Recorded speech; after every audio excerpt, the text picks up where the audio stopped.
اگر کوئی بچہ مسلمان ہو جائے، یعنی ابھی بالغ نہیں ہوا، مسلمان ہو جائے پھر وہ مر جائے، کیا اس پہ بھی جنازہ پڑھا جائے گا؟ بعض بچے مسلمان ہو جاتے ہیں، اللہ تعالیٰ ان کو زیادہ سمجھ دے دیتا ہے بنسبت بڑوں کے، تو ایسی صورت میں ماں باپ تو اس کے سارے کافر ہیں، تو جنازہ اس پہ کیا ہوگا یا نہیں ہوگا؟ وَهَلْ يُعْرَضُ عَلَى السَّبِيِّ الْإِسْلَامِ، اور کیا بچے کو اسلام کی دعوت دی جا سکتی ہے؟ کیا یہ ہیومن رائٹس کے اگینسٹ تو نہیں کہ آپ ایک بچے کو ورغلا رہے ہیں؟ یہ ورغلانے کی بات نہیں ہے، آپ صلی اللہ علیہ وسلم کے طرز عمل سے ثابت ہے کہ آپ نے بچے کو بھی اسلام کی دعوت دی، اور یہ اس لیے کہ آپ صلی اللہ علیہ وسلم کے دل میں ہر ایک کی ہمدردی تھی اور ہر ایک کی محبت تھی کہ وہ کسی طرح آگ سے بچ جائے۔ وقال الحسن وشریح وابراہیم وقتادۃ اذا اسلم احدهما فالولد مع المسلم، کہ اگر ان دونوں میں سے کوئی ایک مسلمان ہو جائے تو لڑکا مسلمان کے پاس ہوگا۔ مراد کیا ہے؟ ماں اور باپ دو تھے، ایک بچہ تھا، ماں مسلمان ہو گئی، باپ کافر رہا، اور بچہ بھی مسلمان ہو گیا، تو بچہ کس کے ساتھ رہے گا؟ ماں کے ساتھ، اور اگر باپ مسلمان ہے تو باپ کے ساتھ۔ وکان ابن عباس رضی اللہ عنہما مع امہ من المستضعفین، کہ ابن عباس اپنی ماں کے ساتھ کمزور مسلمان سمجھے جاتے تھے، کیونکہ ان کے باپ جو تھے مسلمان نہیں ہوئے تھے۔ حضرت عباس مسلمان نہیں ہوئے تھے پہلے، بعد میں ہوئے، لیکن ان کی ماں جو تھی ام الفضل، فضل ان کے بڑے بھائی تھے عبداللہ کے، تو ان کی ماں ام الفضل کہلاتی تھی۔ تو ماں بھی مسلمان ہو گئی، بیٹا بھی مسلمان ہو گیا، باپ نہیں ہوا، دونوں بیچارے کمزور مسلمانوں میں سے شمار کیے جاتے تھے۔ ولم یکن مع ابیہ علی دین قومی، اور ابن عباس اپنے باپ کے ساتھ اپنے قوم کے دین پر نہیں تھے۔ وقال الاسلام یعلو ولا یعلا، تو ابن عباس کیا کہتے ہیں؟ اسلام غالب رہتا ہے اور مغلوب نہیں ہوتا۔ اس کا کیا مطلب ہے کہ خواہ ہم کمزور ہی کیوں نہ ہوں، یعنی ماں تھی میری باپ کے مقابلے میں کمزور تھی، اور وہ مسلمان ہوئی، میں مسلمان ہوا، تو میں کمزور ماں کے ساتھ چلا گیا، کیونکہ اسلام کی قوت زیادہ ہے بنسبت اس کے کہ بظاہر جسمانی قوت میں ایک باپ نظر آتا ہے لیکن اس کے ساتھ نہیں۔ تو اسلام کا یہ فیصلہ کیا ہے کہ صاحب اسلام کو زیادہ حق ہے، یعنی ماں یا باپ میں سے جو مسلمان ہو وہ زیادہ طاقتور ہے اللہ تعالیٰ کے نزدیک، اور بچے کو لینے کا حقدار بھی وہ زیادہ، اور خصوصاً بچے کی بات اس لیے بھی کی گئی کہ بچے اپنے والدین کے دین پر ہی ہوتے ہیں نا، جس ماحول میں وہ رہتے ہیں ویسے ہی بن جاتے ہیں۔ اب اگر ایک ایسی فیملی ہے کہ جس میں ماں جو ہے وہ کرسچن ہے مثال کے طور پر، لیکن باپ مسلمان ہے، خدا نخواستہ دونوں میں سیپریشن ہو جاتی ہے، تو ایسی صورت میں بچہ کس کے پاس جائے گا؟ کیا فیصلہ کیا جائے گا؟ اسی کے ساتھ جو مسلمان ہوگا، تاکہ اس بچے کی، اور خصوصاً باپ کا ویسے بھی اس لحاظ سے حق بنتا ہے کہ نسل اس کی طرف منسوب ہوتی ہے، اس لیے باپ جس طرف بھی اس کو لے جائے، لیکن اگر وہ مسلمان ہو تو، اگر وہ کافر ہے تو ماں اس باپ کے مقابلے میں زیادہ حقدار ہوگی اس کو لینے کی۔ یہ سب کچھ اس وقت ہے جب ایک اسلامی حکومت میں فیصلہ ہو رہا ہے، اگر کہیں اور ہے تو پھر وہ تو اپنے قانون کے مطابق کریں گے، پھر آپ کو تو حق نہیں ہے، پھر آپ کو سزا ہے وہاں رہنے کی۔ حدثنا عبدان اخبرنا عبداللہ عن یونس عن الزہری قال اخبرنی سالم ابن عبداللہ ان ابن عمر رضی اللہ عنہما اخبرہ ان عمر انطلق مع النبی صلی اللہ علیہ وسلم فی رہط۔ یہ ذرا ایک قصہ ہے، دھیان سے سنیے گا کہ حضرت عمر جو تھے وہ گئے کس کے ساتھ؟ نبی صلی اللہ علیہ وسلم کے ساتھ۔ کہاں گئے؟ فی رہط، ایک گروہ میں، یعنی ایک گروہ کے ساتھ۔ رہط کہتے ہیں 10 سے کم کا گروہ، کیونکہ قصے کے راوی سالم بن عبداللہ ہیں اور عبداللہ بن عمر ہیں، پھر عبداللہ بن عمر اپنے باپ سے، اس لیے وہ گروہ میں اور بھی صحابہ ہوں گے، لیکن روایت چونکہ حضرت عمر کی ہے اس لیے ان کی طرف منسوب کی جا رہی اور رہط کا نام نہیں لیا گیا۔ کہاں گئے؟ قبلہ، جانب، طرف، ابن سیاد کی طرف۔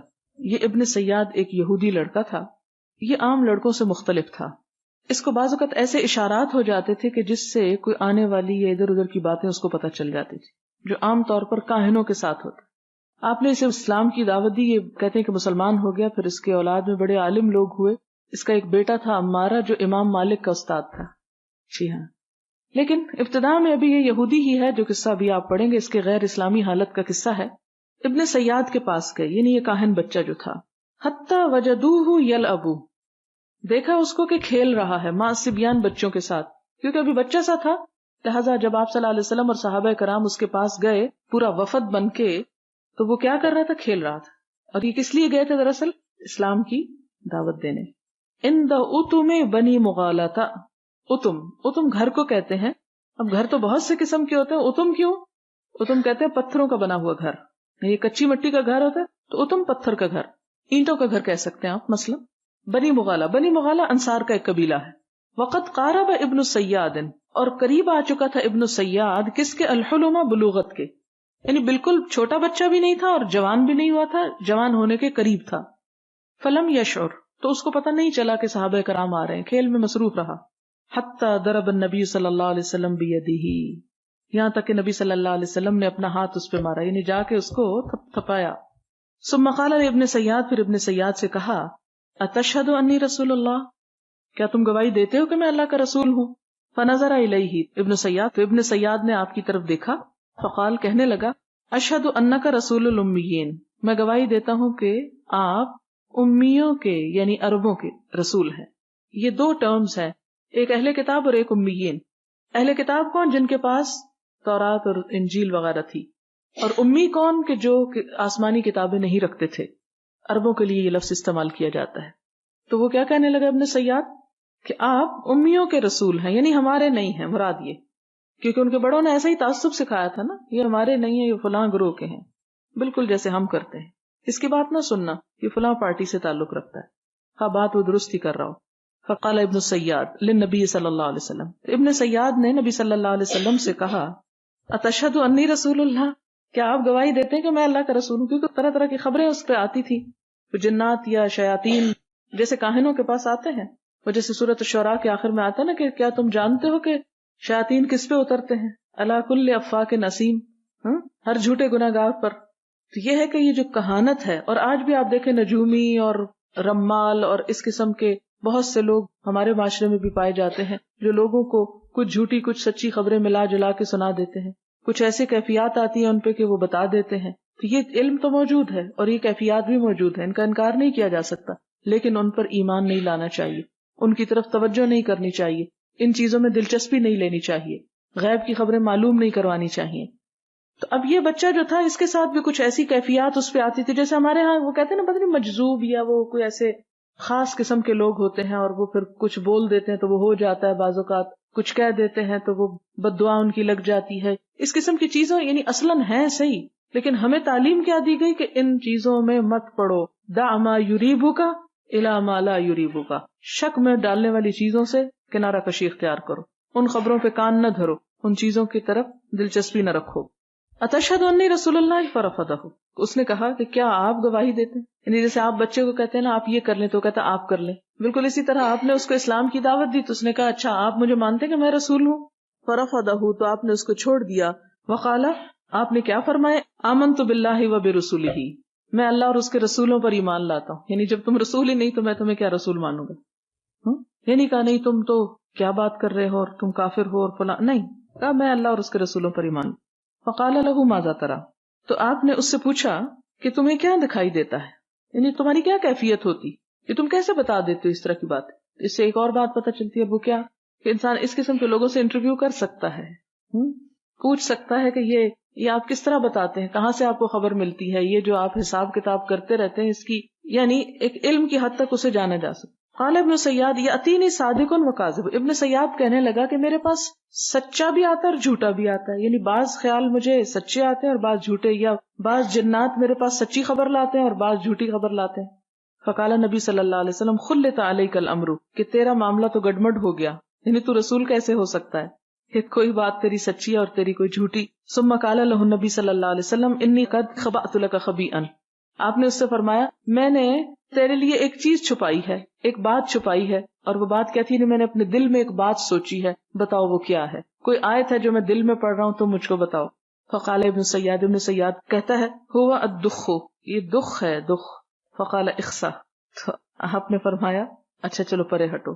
فلن تعدو قدرک، کہ تو اپنی بساط سے آگے نہیں بڑھ سکے گا. یعنی انہوں نے جاننا چاہا کہ اس کو کتنا کلمہ ٹیسٹ کیا. اور دخ کیا تھی آپ کے ذہن میں آئی تھی فرتقب یوم تأتی السماء بدخان مبین، تو باقی تو کچھ نہ بتا سکے، دخ کا لفظ بتایا. اور نجومی بھی کیا کرتے ہیں، وہ ایک چھوٹی سی بات لے کے اس کو جنرلائز کر دیتے ہیں. ایک ذرا سی بات اگر اس کی سچی نکلے، ہم جیسا کوئی کہتا ہاں دیکھا اس کو چل گیا پتا، میں دخان ہی سوچ رہا تھا. ہاں لیکن آپ نے کیا کہا کہ تمہارا معاملہ تو کچھ گڑمٹ قسم کا ہے، چھوڑو اس بات کو اور تم کہانی رہو گے، کہانت سے آگے تمہیں کوئی مقام نہیں مل سکتا، یعنی نبی نہیں ہو سکتے. مراد یہ تھی تمہارے پاس جو کچھ آتا ہے نہ ہی یہ وحی ہے اور نہ الہام ہے، یہ کیا ہے؟ شیطانی خبریں ہیں.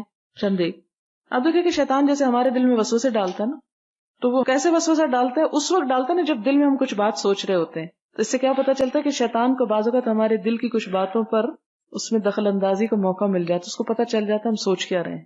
یعنی یہ شیطان کو ایک قوت دی گئی، یہ نہیں کہ وہ غیب کا علم جانتا ہے کہ ہم نہیں غیب کا علم جانتے تو وہ جانتا ہے ہمارے دل میں کیا ہے، یا میں آپ کا نہیں جانتی اور آپ میرا نہیں جانتے اور شیطان جانتا ہے تو نعوذ باللہ آپ سے یا مجھ سے شیطان بہتر ہو گیا.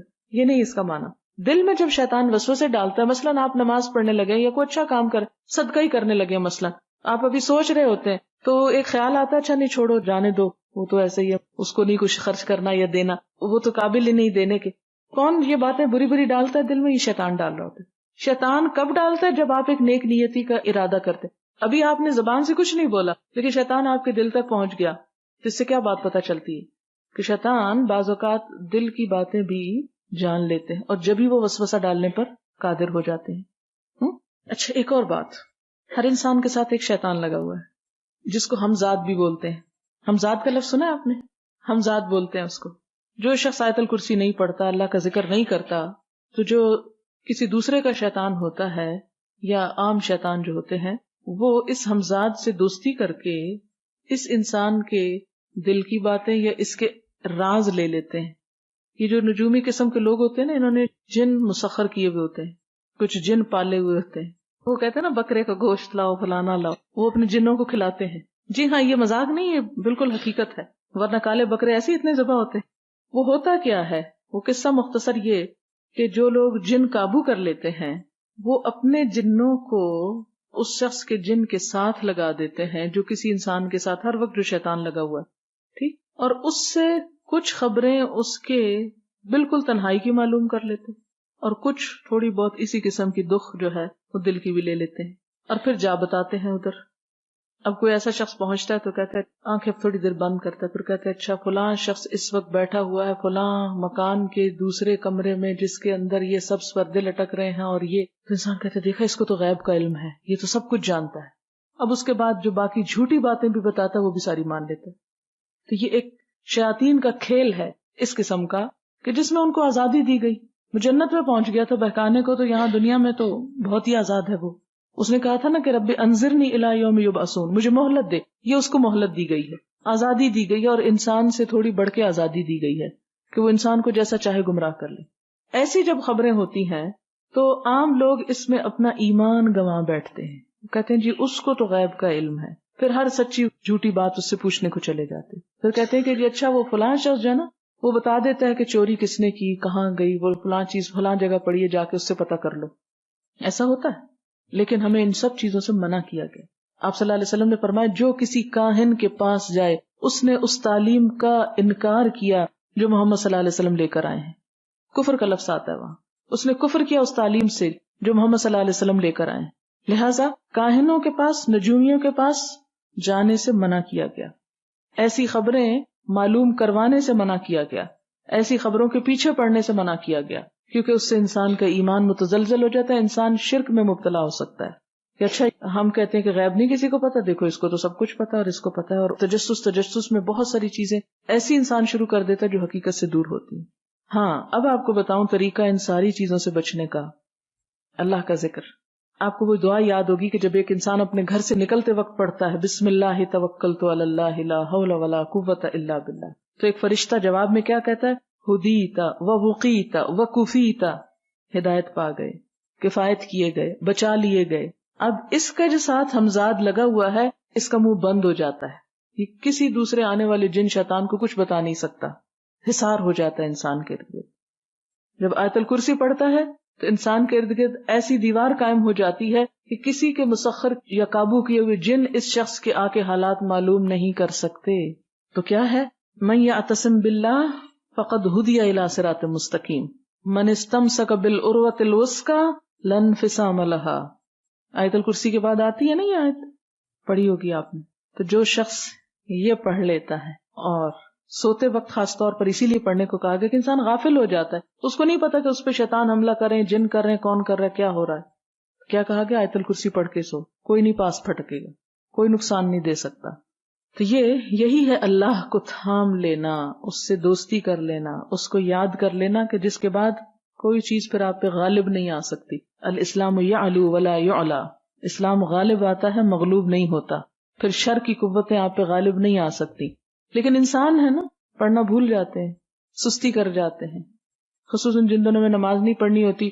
ویسے تو ہر نماز کے فرض کے بعد آیت الکرسی پڑھ لیتے ہیں، لیکن جب نہیں پڑھنی ہوتی تو دن میں ایک دفعہ بھی نہیں پڑھتے، اور رات کو بھی پھر ایسی غفلت میں سو جاتے ہیں. پھر ایسی چیزیں انسان کو ستانے لگتی ہیں. اس لیے نماز نہ بھی پڑھنی ہے تو آیت الکرسی پڑھی جا سکتی ہے. عورت کو محروم نہیں کیا گیا، مگر ہمارے لوگوں نے بلا وجہ کی شرطیں اور حدود اور قیود لگا کے دین کو مشکل بنا دیا. بہرحال آگے چلتے ہیں. فقال عمر رضی اللہ عنہ، حضرت عمر کہتے ہیں دانی یا رسول اللہ اضرب عنقہ، مجھے اجازت دیجیے میں اس کی گردن اڑا دوں. یہ جملہ آپ حضرت عمر سے بہت دفعہ سنیں گے. کہتے ہیں یا رسول اللہ صلی اللہ علیہ وسلم مجھے اجازت دیجیے میں اس کی گردن اڑا دوں. اضرب عنقہ. فقال النبی صلی اللہ علیہ وسلم، آپ صلی اللہ علیہ وسلم نے فرمایا ان یکنہ فلن تسلط علیہ، اگر وہ دجال ہے تو تم اس کے اوپر مسلط نہیں ہو سکتے. یعنی آپ نے یہ بھی سمجھا کہ ہو سکتا ہے کہ یہ شخص دجال ہو.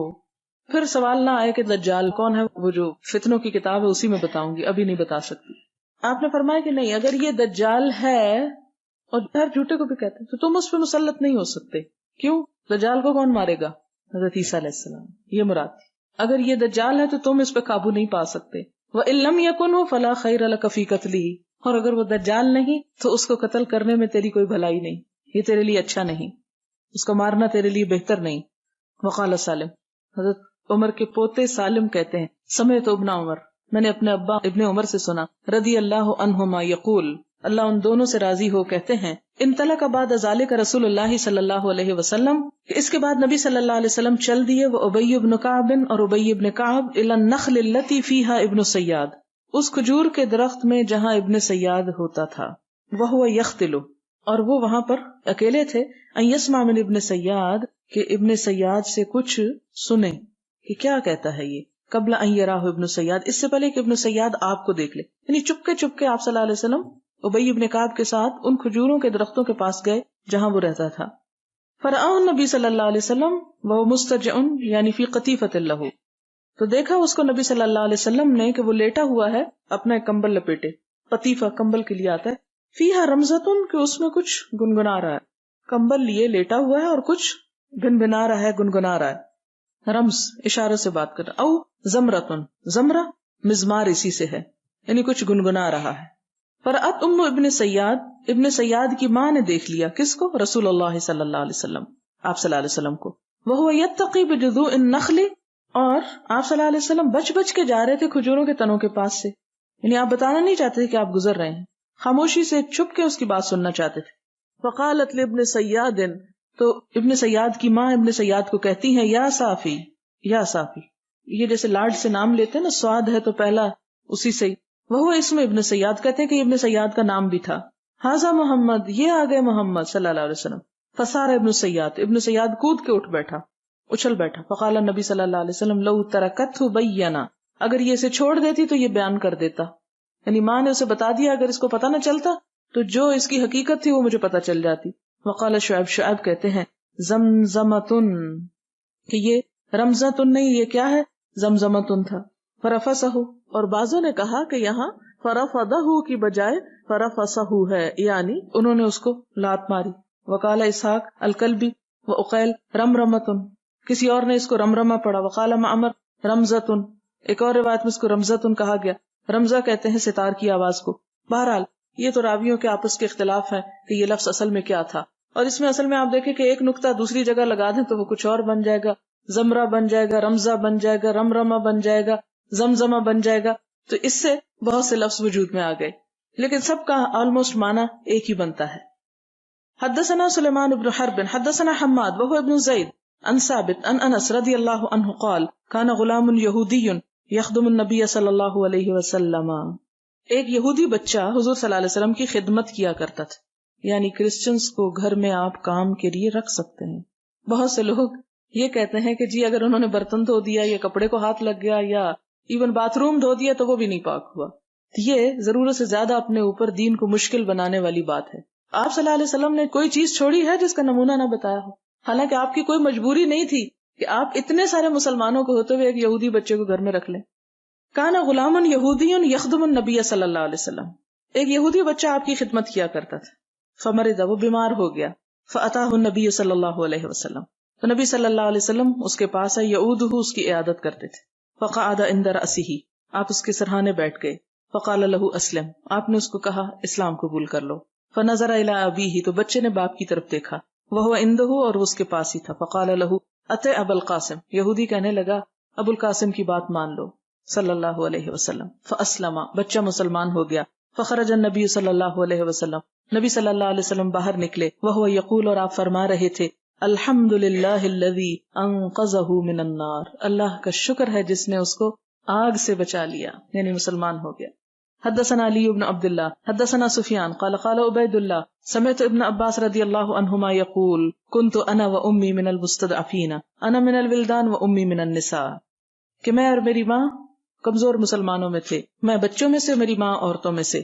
مراد یہ کہ میں بچہ تھا اور مسلمان ہو گیا، بتانا یہ چاہتے ہیں. حدثنا ابو الیمان اخبرنا شعیب قال ابن شہاب یصلی علی کل مولود متوفا وان کان لغیۃ، غیہ زانیہ عورت. ابن شہاب کہتے ہیں کہ ہر بچے پر جو فوت ہو جائے نماز جنازہ پڑھی جائے گی، خواہ وہ ولد الزنا ہی کیوں نہ ہو. من اجل، اس وجہ سے، انہ ولد علی فطرت الاسلام، کہ وہ بچہ تو فطرت اسلام پہ پیدا ہوا، اس کا تو کوئی قصور نہیں. یدعی ابواہ الاسلام، دعویٰ کرتے ہوں اس کے والدین اسلام کا. او ابوہ خاصتاً، یا خاص طور پر باپ.